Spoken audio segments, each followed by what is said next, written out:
Hoy en Policom tenemos a Frank Kerkle, candidato a diputado por Lima número 14 de Renovación Popular, quien nos acompaña para conversar más o menos sobre su trayectoria, sus decisiones políticas y su proyección en esa nueva etapa. ¿Cómo estás, Frank? Hola Fátima, ¿qué tal? Un Giancarlo, mucho gusto saludarte, y un saludo a todo su público, ¿no? Encantado de estar acá. Hoy, ¿puedes decirme quién es Frank Kerkle y por qué deberían apostar por votar por usted? Muy bien. Bueno, yo soy chiclayano, católico, padre de familia, esposo. Tengo 35 años y de carrera soy abogado y licenciado en negocios internacionales. Tengo 2 maestrías, una en inteligencia estratégica y otra en derecho de familia por la Universidad Navarra de España. Y he culminado también un doctorado en desarrollo y seguridad estratégica por el Centro de Altos Estudios Nacionales. Sobre mi experiencia profesional les puedo comentar que he sido docente universitario los últimos 5 años en la Facultad de Derecho de la Universidad San Martín, enseñando cursos sobre ideas políticas y también de economía. Y también me he desempeñado en el ámbito parlamentario, ¿no? He sido asesor en diferentes comisiones y despachos parlamentarios, como la Comisión de Inteligencia, la Comisión de Trabajo, y el último cargo que estoy desempeñando es como asesor principal del almirante y congresista José Cueto Acerbi, que es también presidente de la Comisión de Inteligencia. Uh-huh. Y en este caso, antes de estar aquí, o por así decirlo, postular por Renovación Popular, ¿ha tenido alguna experiencia políticamente antes? Bueno, he sido candidato también. Fui candidato en las elecciones del 2021. Uh-huh. Obtuve casi 20,000 votos y quedé como primer accesitario de Renovación Popular por Lima, ¿no? Ingresaron 6 congresistas y yo era el número 7. ¿Y qué cree que le faltó para llegar a esa ocasión? Faltaron muy pocos votos, en realidad fueron 1,500, con 1,500 votos entraba, y fueron varias circunstancias, ¿no? Yo creo que una de ellas fue que me enfermé de COVID, por ejemplo, y estuve como 7 días fuera de campaña, ¿no? Uy. Entonces eso quizás hizo de que no entraran. En fin, ¿no? En el tema político hay mucho de suerte también, ¿no? Claro, y anteriormente ha militado en otro partido o siempre ha estado en Renovación. Sí, el único partido en el que he sido militante es Renovación Popular, ¿no? Y eso lo pueden verificar entrando al ROP del Jurado Nacional de Elecciones. Pero hace muchos años, 10 años, he sido simpatizante de Fuerza Popular, que en ese momento era el único partido más o menos de derecha, de centro derecha de Perú, ¿no? Sí. Ok, y bueno, le comento, ¿no? Brevemente, nosotros solemos hacer entrevistas en la calle, ¿no? Y mucha gente nos comenta que votarían por Renovación Popular. Y en relación, cuando hacemos preguntas sobre Fuerza Popular, hay un montón de antivotos, ¿no? Sí, claro. Entonces, en relación a eso, ¿este apoyo se muestra en los mítines de López Aliaga? ¿Cómo Sí, lo percibe? bueno, el apoyo a Rafael, especialmente en Lima, se nota, ¿no? En las calles, hablando con la gente, en los mítines. Yo siempre salgo a hacer campaña, por ejemplo, en las playas, en los parques, en los mercados, y nunca he sentido rechazo por parte de la gente, ¿no? Al contrario, hay bastante aceptación, felizmente, al partido. Creo que el mensaje de Rafael en beneficio del Perú, de la nación, se está difundiendo y hay una tendencia positiva en la que podríamos incluso ganar en primera vuelta. Uh-huh. Ok, y bueno, en relación, por así decirlo, a la experiencia de López Aliaga en la Municipalidad de Lima, del 1 al 20, ¿cómo calificaría? Yo le pondría un 17, porque me parece que ha demostrado capacidad de gestión. Lima, cuando él ingresó a Lima, era una ciudad quebrada, con muchas deudas, muchos problemas, no avanzaban las obras.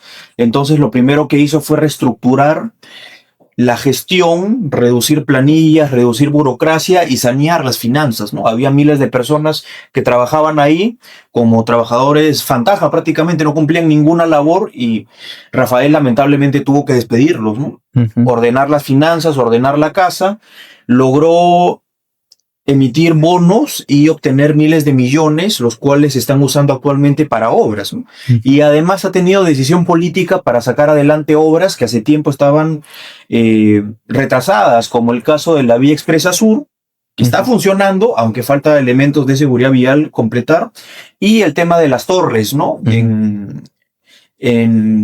Para llegar a Chosica, ¿no?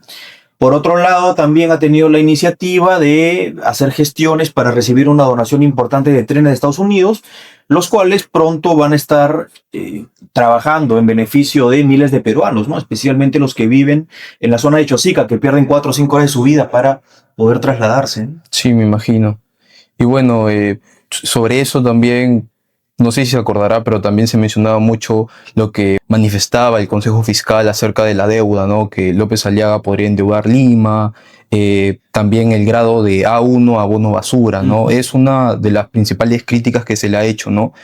¿Cómo partido responde a eso? Sí, de acuerdo. Bueno, son críticas injustificadas. La Municipalidad de Lima tiene grado de inversión por las principales certificadoras internacionales. La emisión de bonos fue todo un éxito. Ningún extranjero va a comprar bonos si fueran bonos basura, como dicen, ¿no?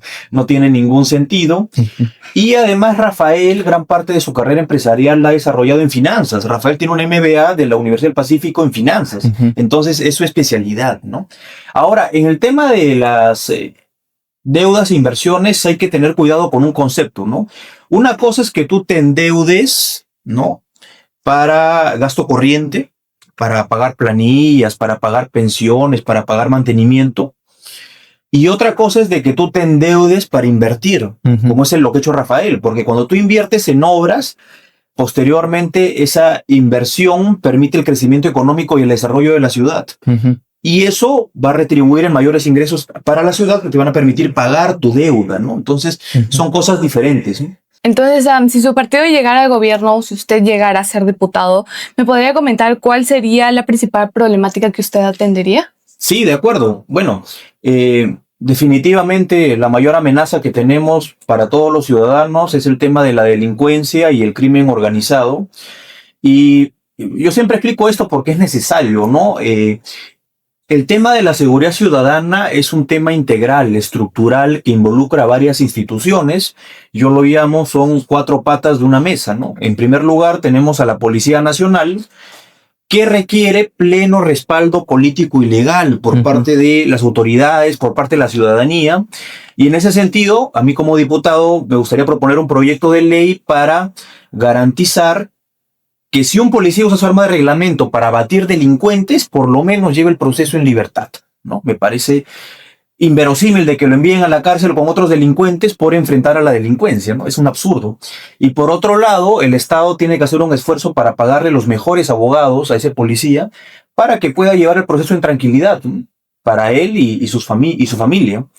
Por otro lado, la segunda pata es el tema de la fiscalía, porque de nada sirve que el policía se esfuerce, captura al delincuente, lo lleva a la comisaría, si el fiscal a nivel jurídico no sabe acusar, ¿no? No sabe denunciar. Entonces, esto es importante, ¿no? La tercera pata es el Poder Judicial, porque luego que el policía agarra al delincuente, el fiscal acusa y esto tiene que ir al Poder Judicial. Y el juez tiene que administrar justicia y debería enviarlo a la cárcel, ¿no? Y la cuarta pata es el Instituto Nacional Penitenciario, que actualmente no funciona, ¿no? Es una institución sumamente corrupta. Los delincuentes llegan a las cárceles y tienen de todo. Todos los lujos, todos los beneficios, tienen teléfono, tienen celular y desde ahí coordinan más bien sus crímenes con sus compinches que están en libertad, ¿no? Entonces es un absurdo. Tiene que reformarse de manera radical las 4 instituciones al mismo tiempo. Ya comenté lo que haría con la policía. En el caso de los jueces y fiscales, deberíamos establecer que no tengan rostro. Esto quiere decir que sean anónimos para que los delincuentes no puedan amedrentarlos, no puedan denunciarlos, tanto a ellos como a sus familiares, como sucede actualmente. Por otro lado, queremos establecer una carrera en el Poder Judicial, de tal manera que los mejores jóvenes, los mejores estudiantes de Derecho de todo el Perú puedan incorporarse como fiscales, como jueces, ¿no? Y puedan cambiar la situación actual que tenemos en la magistratura. Y otra propuesta para luchar contra la corrupción de estas instituciones de justicia es que las autoridades de control del Ministerio Público y del Poder Judicial pasen a la Junta Nacional de Justicia, que es un órgano constitucional autónomo, ¿no? Respecto al Instituto Nacional Penitenciario, ¿se puede evaluar la posibilidad de privatizarlo? O sea, que una empresa privada se encargue de administrar estos penales correctamente supervisada por el Estado.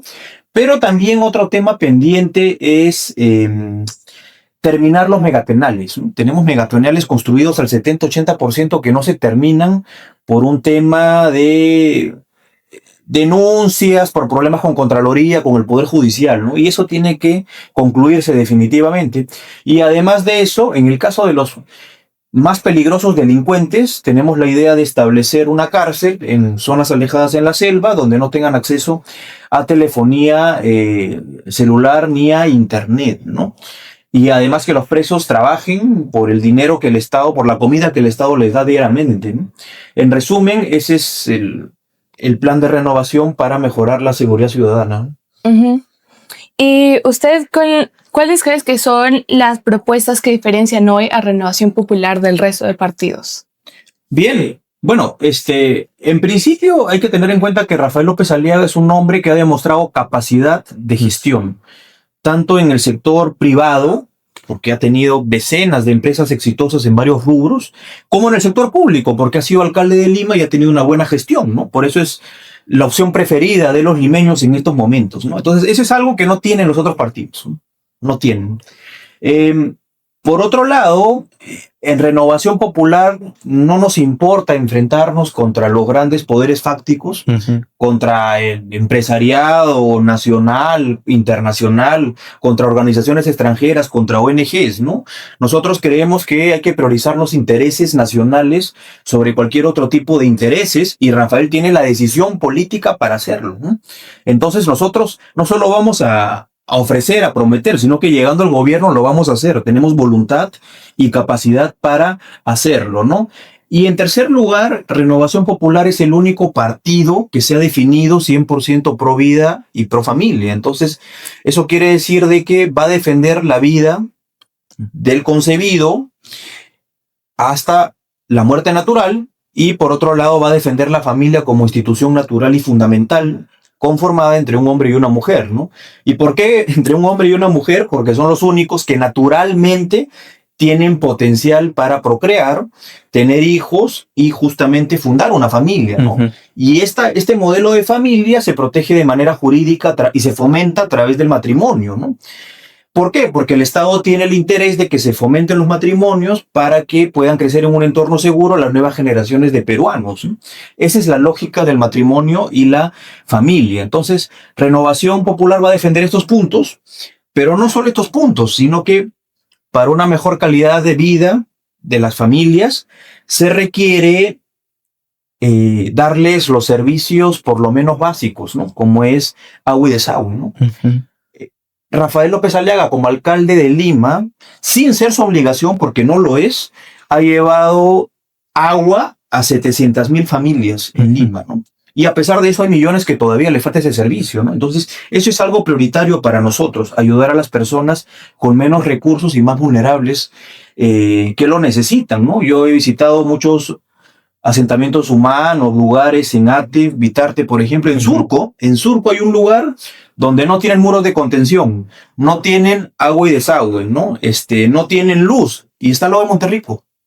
Entonces esas cosas no pueden pasar en un país como Perú y justamente esa atención al más vulnerable es lo que también de un punto de vista cristiano queremos resolver, ¿no? Desde Renovación Popular, ¿no? A grandes rasgos creo que esas son las líneas que nos diferencian de otros partidos, ¿no? Sí, porque justamente le comento, hace un tiempo entrevistamos a un ciudadano cubano que reside acá en Perú y él nos comentaba que él tiene mucha familia que vive en San Juan de Miraflores o en otros distritos de Lima Sur y para ellos se nota el cambio, ¿no? Que, por así decirlo, López Aliaga ha hecho algo por ellos, ¿no? Entonces, ¿usted considera que, bueno, cuando López Aliaga va de repente a los conos, a los lugares más pobres, hay un procedimiento muy positivo? Sí, siempre. Y no solo él, los candidatos también de renovación, siempre que hemos ido, los dirigentes nos han tratado muy bien, porque saben pues que no solo ofrecemos, sino que cumplimos, ¿no? Somos el único partido al que le ha interesado realmente su situación, su problemática social y económica, y que tenemos la intención de resolver sus necesidades básicas, porque el tema de agua y desagüe es una necesidad básica, sí, igual que el tema de la luz, ¿no? Y es algo que todas las familias peruanas por lo menos deberían tener, ¿no? O el otro tema importante que es básico es el tema, por ejemplo, de dar una correcta nutrición a los recién nacidos, ¿no? Entre 0 y 3 años. ¿Por qué?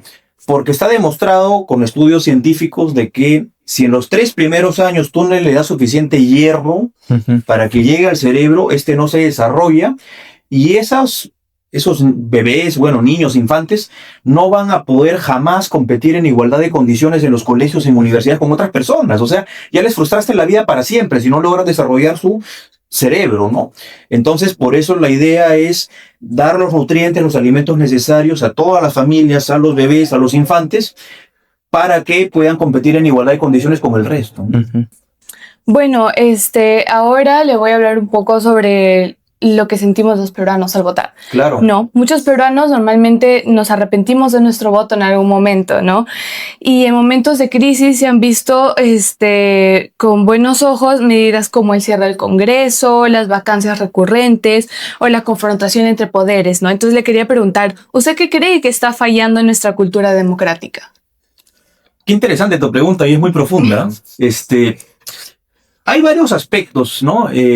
Sobre el tema de la falta de representatividad de las autoridades, ¿no? Uno de ellos creo que es la oferta política, ¿no? Y la oferta política de quién es obligación de los partidos políticos, ¿no? Y los partidos políticos deben poder hacer un correcto filtro de sus candidatos presidenciales al Congreso y ver que sean gente con valores, con principios, con experiencia, conocimiento, que no tengan denuncias, que no tengan problemas, ¿no? A nivel judicial, personal, con nadie, ¿no? Entonces creo que en primer lugar eso es algo que los partidos deben garantizar. En segundo lugar es responsabilidad de los ciudadanos, porque los ciudadanos muchas veces votan, ¿no? Por la persona que es más bonita, que la conocen por algún programa de televisión, que es más mediática, porque les cae bien, pero no se dan el trabajo de investigar quiénes son realmente, sus hojas de vida, qué han estudiado, sus antecedentes, ¿no? Qué logros han tenido en lo largo de su vida profesional, si tienen familias constituidas, sólidas, o han tenido problemas a nivel personal, ¿no? Todo eso es importante, creo, a la hora de votar, ¿no? Y el tercer punto es que no basta solo con que llegas a elecciones, votas, y luego se desaparece el político por un lado y por otro se desaparecen los votantes, ¿no? Por ejemplo, si tú fueras a votar por mí, tú tienes todo el derecho del mundo a exigirme a mí que cumpla con lo ofrecido. Y me puedes mandar correos, puedes hacer protestas, ¿no? Puedes salir a la televisión y denunciar que yo no he cumplido lo que he dicho. Y yo como político me voy a sentir presionado para cumplir, ¿no? Eso también es parte de el deber de los ciudadanos, ¿no? Y pueden formar organizaciones para empezar a vigilar qué hacen o no hacen los políticos y exigir que cumplan con lo ofrecido, ¿no? Ese es un tema de cultura política, ¿no? Y un cuarto punto que también es fundamental es que nosotros creemos que la política es cochina, es mala, es corrupta. ¿Y quiénes están ahí? Los cochinos, los malos, los corruptos. Y la gente buena no se mete y siguen estando los cochinos, los malos, los corruptos, ¿no? Y es un círculo vicioso. Ese círculo vicioso tiene que romperse. ¿Y cómo se va a romper?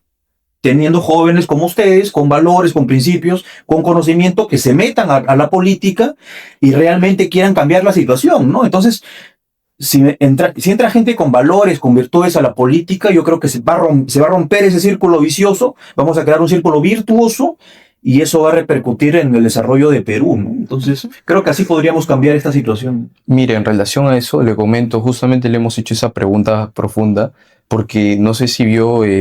los periodistas de la República, Juliana Oxenford, había mencionado que entre López Aliaga y Keiko votaría por López Aliaga porque sería mucho más fácil de vacar. Sí, Entonces, claro. En relación a eso, a esa pregunta, porque como muchos peruanos, en lo personal, hablo por mí, ya estamos cansados de estar cambiando de presidente a cada rato. Siento que por más, o sea, capaz puede sonar polémico lo que voy a decir, pero cuando Pedro Castillo fue electo, yo siento que, por así decirlo, debió terminar obviamente quitando el lado que intentó hacer un golpe, ¿no? Eso ya cambia las circunstancias, pero siento que también habla que estamos en una crisis política, ¿no?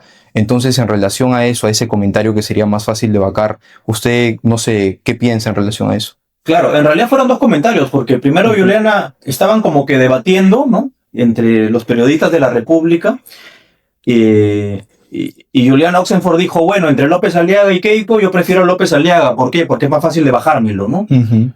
Y por otro lado, Rosa María dijo, no, pero yo más bien votaría por Keiko, ¿no? Sí. Porque ella es más fácil más bien de bajarla, ¿no? Entonces, ni siquiera tenemos elecciones, ni siquiera han sido elegidos y ya están pensando en Claro. sacarlos, en vacar. ¿Y por qué? No porque sean malos, sino Y por dan un mal tema ejemplo, ¿ah? por un tema básicamente ideológico, ¿no? Entonces, si alguien que no es de mi ideología, si no piensa como yo, llega al poder, me lo tengo que trabajar para bajármelo. Sí. Y eso está mal, ¿no? Es una política sectarista. Yo creo que hay que pensar en los intereses nacionales, ¿no? Y puede que un presidente sea de derecha o de izquierda, pero si hace cosas en beneficio del Perú, hay que respaldarlo y apoyarlo, ¿no?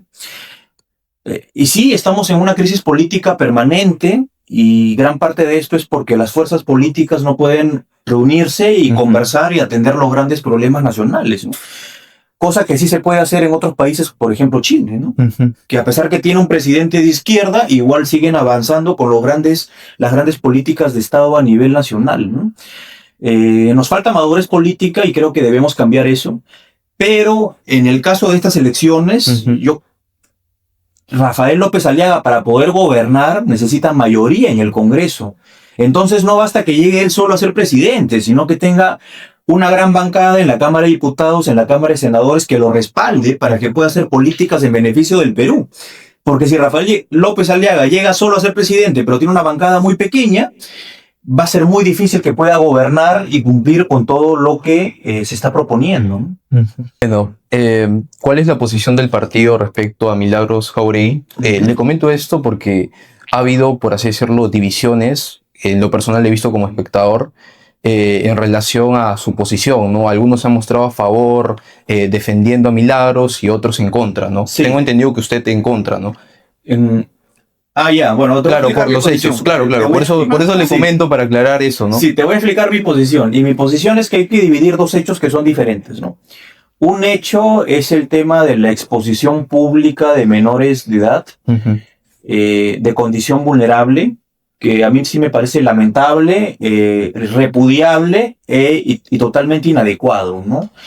Hay una ley que prohíbe exponer a menores de edad sin autorización, ¿no?, de los padres, y más aún en el caso de víctimas de violencia sexual, ¿no?, como es el caso, tienen una protección más alta todavía, más especial, ¿no? Entonces, definitivamente no se puede justificar esa exposición y quienes han realizado esos actos tienen que ser investigados y sancionados, ¿no? De eso no hay ninguna duda.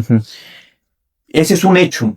Pero el otro hecho que hay que diferenciar es que la congresista pastora Milagros Jauregui de Aguayo hace 9 años ha fundado este albergue con dinero privado, con donaciones, ¿no? O sea, no le cuesta un sol al Estado, y este centro acoge por disposición del Ministerio de la Mujer, acoge a las menores víctimas de violación, de abusos, de maltratos, las recibe y se le da tanto a ellas como a sus bebés todo lo necesario, ¿no? Se le da alimentación, un techo, vestidos, se le da salud, educación, se le da todos los servicios y se les atiende con profesionales como psicólogos y médicos permanentemente, ¿no? Entonces es una iniciativa buena para ayudar a las personas más vulnerables.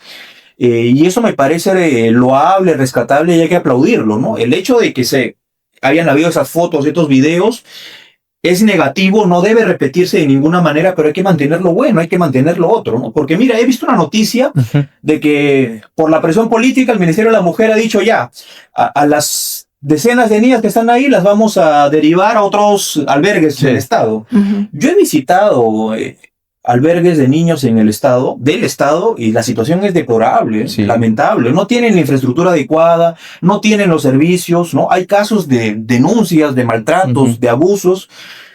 Y tú vas a llevar estas decenas de niñas allá sin haber hecho un estudio previo de si pueden recibirlas. A mí me parece irresponsable y creo que la situación de esas niñas puede empeorar por esa decisión populista, ¿no? Entonces, yo sí estoy en contra de eso. Creo que se debe mantener el albergue de esta iglesia de la Pastora Aguayo y corregir los errores para que nunca más se vuelvan a repetir. Ok. Y en relación a otra polémica que hemos visto con López Aliaga y el tema de DNIs a recién concebidos, sí. ¿Es políticamente viable? Porque, o sea, tengo entendido que también, yo lo interpreto así, ¿no? Sí. López Aliaga usa muchas metáforas también cuando habla. No sé si en este caso era una metáfora o Sí. si es viable. Sí, mira, vayamos a lo que dice la Constitución, ¿no? Y la Constitución garantiza el derecho a la vida desde la concepción. El Código Civil también repite esto, pero además el Código Civil dice: el concebido es sujeto de derechos para todo lo que le favorece, ¿no? Entonces, yo entiendo que cuando Rafael habla del DNI para los concebidos, se refiere a algún tipo de documento para que ya se le reconozcan ciertos derechos, ¿no? Desde que está en el vientre de la madre, ¿no? Derechos que podrían ser patrimoniales, por ejemplo, ¿no? Bueno, la gente lo ha ridiculizado porque dice, no, en el DNI se tiene que tomar una foto y el concebido no tiene fotos, ¿no? Obvio, ¿no? Eso es algo obvio, ¿no? Pero no necesariamente tiene que ser un DNI normal, puede ser otro tipo de documento que acredite la identidad del concebido y le dé ciertos derechos, ¿no? Creo que el tema va por ahí. ¿Usted considera que también es viable trasladar la capital a Junín? Ese es otro tema interesante que Rafael mencionó en Junín. Mira, yo he estudiado en el Centro de Altos Estudios Nacionales, el CAEN, que es una institución del más alto nivel del sector defensa, ¿no? En la que estudian militares y policías, ¿no? Y uno de los cursos que nos enseñan es geopolítica. Geopolítica. Del punto de vista geopolítico, sí tiene sentido trasladar la capital política a la sierra. ¿Por qué? Porque geográficamente la sierra, y en este caso Junín, está en el centro del Perú. Y el hecho de tener la capital política en el centro te permite que haya más influencia política, ¿no? De parte de la capital a las zonas cercanas. Y en la sierra, ¿cuáles son las zonas cercanas? La costa, la selva y la misma sierra, ¿no? Entonces, eso ayudaría mucho al desarrollo de las políticas públicas en Perú, ¿no? ¿Qué pasa actualmente? La capital política está en Lima. Ok, Lima tiene cierta influencia con la costa y la sierra, pero a la selva ya casi no llega. Y si te das cuenta, la mayor cantidad de capitales políticas en Sudamérica y en el mundo son en el centro de los países. Y esto no es capricho, es por un tema de lógica de poder, ¿no? Lógica política. Eso por un lado. Por otro lado, está el punto de vista militar, ¿no? Del punto de vista militar, es mucho más difícil invadir la capital de un país, en el caso de Perú, si está en la sierra, a que si estuviera en la costa, ¿no? Como sucedió en la Guerra del Pacífico. En la Guerra del Pacífico controlaron el mar, tomaron Lima, se acabó la guerra. Ya los chilenos habían ganado y se quedaron acá por 3 años, ¿no? Entonces, ¿y dónde fue la resistencia? Fue justamente en la sierra, ¿no? Sí. Con el mariscal Andrés Avelino Cáceres, ¿no? Entonces, es hipotético que haya un conflicto militar a futuro, pero si lo hubiera, si la capital estuviera en la sierra, nos da más oportunidad de resistir, ¿no? Entonces, tiene una lógica militar también.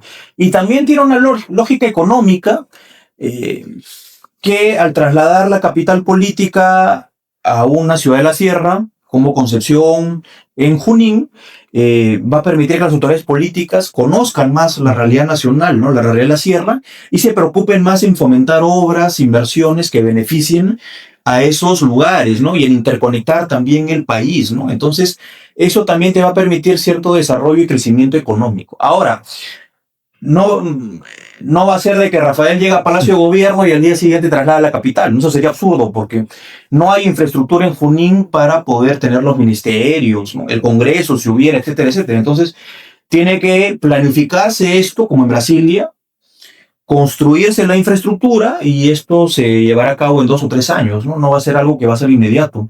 Mientras tanto, la capital va a seguir siendo Lima. Entonces, ahora vamos a jugar un poquito. Básicamente yo le voy a decir un nombre y usted me va a dar una frase breve o una palabra que se le venga a la mente, la primera que describa a la persona que le voy a decir. Sí. Ok, vamos a empezar. Keiko Fujimori. Más de lo mismo. Diego Pomared. Moradito reciclado. Ok. Flor Pablo. Links porno. Ok. López Chao. Admirador de terroristas. Ok. Carlos Spa. Producto fabricado del extranjero. Ok. Sí. Interesante. Johnny Lescano. populista. Ok. Pepe Luna. Es corrupto y mercantilista. Ok. Y por último, Rafael López Aliaga. Es la única oportunidad para Perú. Ok. Ok, Frank, para cerrar esta entrevista, ¿qué le dirías a todos los jóvenes y a todos los peruanos, bueno, limeños en este caso, para que voten por ti? Bueno, en principio a los jóvenes en general yo les diría que tengan fe. Hay personas comprometidas con principios, con convicciones, como Rafael López Aliaga y las personas que nos estamos acompañando para la Cámara de Diputados, de Senadores, que realmente queremos cambiar el país para bien, ¿no? En mi caso ya me conocen ustedes, mis principios son claros. Soy pro vida, soy pro familia, defiendo la libertad económica y política, soy firme en mis convicciones y las voy a defender como diputado. Además tengo conocimiento, tengo experiencia y desde el primer día yo voy a trabajar. Yo no voy a ir a hacer prácticas, no voy a conocer cómo funciona el Congreso, yo ya sé cómo funciona. Como asesor he sacado leyes en beneficio del Perú y lo seguiré haciendo. Desde el primer día voy a trabajar en beneficio de todos los peruanos. Entonces, si quieres que mi voz te represente a ti en la próxima Cámara de Diputados, te invito a marcar la 5R de Renovación Popular y escribir el 14 para diputados, ¿no? Gracias.